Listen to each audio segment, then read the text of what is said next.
کھانا انہیں دیا گیا تھا وہ حلال تو تھا، یعنی من اور سلوہ حرام چیزوں میں سے نہیں ہے، اور اس کو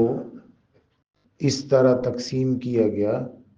کہ ہر آدمی اپنی ضرورت کے مطابق لے لے، جمع کر لے، کوئی اس کو کسی چیز کے بدلے میں، کسی نیکی کے بدلے میں خریدنا نہیں پڑتا تھا کہ ہم کہیں کہ خریداری جس چیز کے ساتھ کی گئی ہے شاید وہ چیز حرام ہو تو یہ جو خریدا گیا ہے یہ بھی حرام ہو گیا ہو۔ تو اس کے پہلے شروع والے دونوں سٹیپس کہ جو چیزیں تھیں وہ بھی حلال تھیں اور ان کے حصول کے جو ذرائع تھے وہ بھی حلال تھے۔ اب قرآن مجید ویسے تو حکم دیتا ہے کہ حرام چیز نہ کھاؤ، حلال کھاؤ، اور یہاں پہ قرآن مجید نے حلال کا نہیں کہا بلکہ فرمایا کہ کلوا من طیبات، پاکیزہ سے کھاؤ۔ تو حلال کے بعد ایک اگلا سٹیپ جو آتا ہے وہ پاکیزہ، یعنی وہ چیز جسے آپ کھا رہے ہیں وہ پیور بھی ہو، وہ خالص بھی ہو، وہ حفظان صحت کے اصولوں کے مطابق بھی ہو، اس سے آپ کی صحت میں بگاڑ نہ آئے اس کے لیے ہو۔ علماء نے لکھا ہے کہ انہیں یہ حکم دیا گیا تھا کہ ایک دن کے لیے جتنا آپ نے کھانا ہے اتنا لے لیں، ایک دن کے لیے۔ دن میں کوئی لوگ 4 بار کھانا کھاتے ہیں، کوئی لوگ 1 بار کھاتے ہیں، کوئی 3 بار کھاتے ہیں، 2 بار کھاتے ہیں، وہ اپنی اپنی ایکٹیویٹی کے مطابق جتنی ان کی جسم کی حرکت ہے یا جتنا ان کا کام ہے اس کام کے حساب سے ان کو بھوک لگتی ہے۔ بنی اسرائیل کا یہاں کام صرف اور صرف عبادت تھا اور کوئی کام تو تھا نہیں، تو ان کو یہ حکم تھا کہ اپنے ضرورت کے مطابق کھانا حاصل کرنا ہے۔ اب یہ لوگ ضرورت کے مطابق نہیں لیتے تھے بلکہ اس میں سے زیادہ لے لیتے، ایکسٹرا اس میں سے لے لیتے، زیادہ جمع کر لیتے، اور اس زیادہ جمع کرنے کی وجہ سے وہ کھانا ضائع ہوتا تھا۔ حضور نبی کریم صلی اللہ علیہ وسلم نے فرمایا لولا بنی اسرائیل، اگر بنی اسرائیل نہ ہوتے لم یخبث الطعام، کھانا خراب نہ ہوتا، ولم یخنز اللحم، اور نہ ہی گوشت سڑتا۔ تو یہ ان کے پاس جو 2 کھانے تھے من اور سلوہ،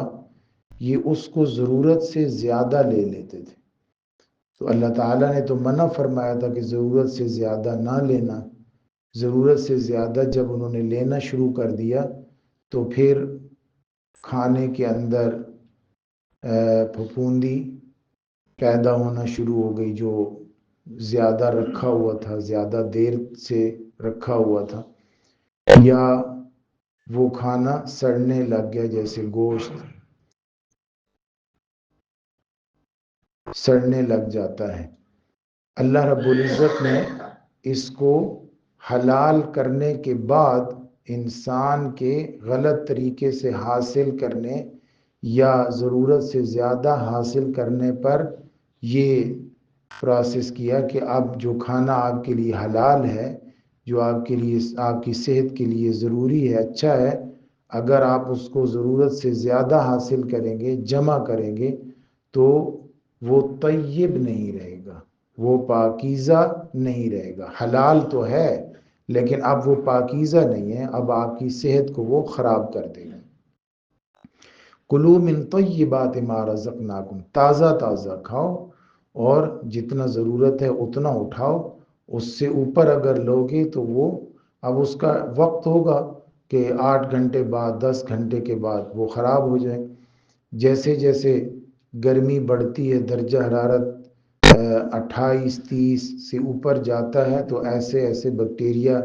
اس کھانے میں زیادہ تیزی کے ساتھ آتے ہیں. جیسے گرمی، وہاں اتنی گرمی تو نہیں تھی کہ اوپر سے اللہ رب العزت نے ان کے اوپر بادل کا سایہ کیا تھا، اور بادل کا سایہ کتابوں میں لکھا ہے کہ وہ بادل ٹھنڈا بادل تھا، یعنی ٹھنڈ تھی اس بادل کے نیچے،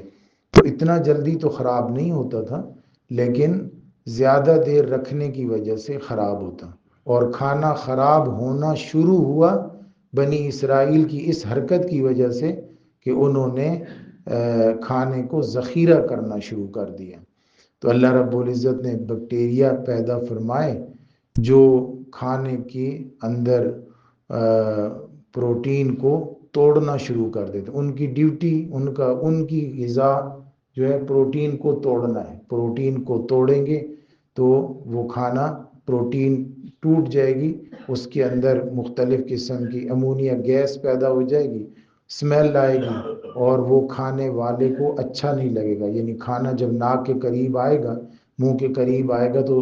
ایک خاص قسم کی اسمیل ہوگی امونیا گیس کی. اور بھی ایک گیس جو اس میں پیدا ہو جاتی ہے، جیسے خراب انڈے میں پیدا ہوتی ہے، تو اس طرح کی اسمیل کی وجہ سے وہ ویسی اس کو دور کر دے گا. تو یہ اللہ رب العزت نے، اللہ کی قدرت نے اس کو پیدا کر دیا تاکہ آدمی اس کو ذخیرہ نہ کرے. تو گویا کہ ذخیرہ اندوزی سے قدرتی طور پر روک تھام کے لیے بیکٹیریا کو پیدا کیا گیا. یہ روک تھام کے لیے پیدا تو کیا گیا تھا، لیکن اب جو ہے وہ کئی ایسے معاملات میں بھی کہ جہاں ذخیرہ اندوزی نہیں ہو رہی ہوتی، بلکہ تھوڑی دیر کے لیے کھانا رک جاتا ہے، رکھا جاتا ہے، یا اس کو کسی کے لیے رکھا جاتا ہے یا ضرورت کے لیے رکھا جاتا ہے، تب بھی اس میں وہ سڑان پیدا ہو جاتی ہے. اللہ رب فرماتے ہیں وَمَا ظَلَمُونَا، ہم نے ظلم نہیں کیا تھا. یعنی ہم نے جو اس کو خراب کرنے کا بیکٹیریا پیدا کیے، یہ ہم نے اس لیے نہیں پیدا کیا کہ ہم کسی کے حق کو ضائع کریں، وَلَٰكِنْ كَانُوا أَنفُسَهُمْ يَظْلِمُونَ، وہ خود اپنی جانوں پر ظلم کیا کرتے تھے. تو اگر یہ بنی اسرائیل اس طرح کا کام نہ کرتے تو آج بھی کھانا دیر تک رہ سکتا تھا، چونکہ انہوں نے اپنی ایک لالچ، ہرس اور بھوک، آنکھوں کی بھوک جو لاشعوری بھوک ہوتی ہے، اس کو مٹانے کے لیے انہوں نے یہ کام کیا تھا. تو اللہ رب العزت نے اس کے توڑ کے طور پر یہ عمل کر دیا کہ اب کھانا اس میں اسمیل پیدا ہو جاتی ہے، وہ خراب ہو جاتا ہے، وہ ٹوٹ جاتا ہے، اور اس کا ذائقہ بدل جاتا ہے، اس کی رنگ بدل جاتا ہے، جو انسان کو اچھا نہیں لگتا. تو کئی ایسے کام ہیں جو انسان کے اپنے کرتوتوں کی وجہ سے، اپنے عمل کی وجہ سے، اپنے غلط طریقہ کار کو اپنانے کی وجہ سے اس پر مسلط کیے گئے. جیسے ہم نے ابھی جو سورت پڑھی تھی سورہ نساء، اس میں اللہ رب فرماتے ہیں کہ حرمنا علیہم طیبات، ہم نے ان کے ظلم کی وجہ سے کئی پاکیزہ چیزیں ان پر حرام کر دی تھی کہ اب وہ ان پاکیزہ چیزوں سے محروم ہو گئے. تو یہ ذخیرہ اندوزی کرنے کا وبال ہے یا اس کا برا انجام ہے کہ اللہ رب العزت نے کھانے کو دیر تک محفوظ رکھنے کے طریقے کو ہی ختم کر دیا. اللہ رب ہمیں ذخیرہ اندوزی اور دوسرے کا حق مار کر یا غریب کا حق دبا کر رکنے، اس طرح عمل کرنے سے اللہ رب ہم سب کو محفوظ فرما دے.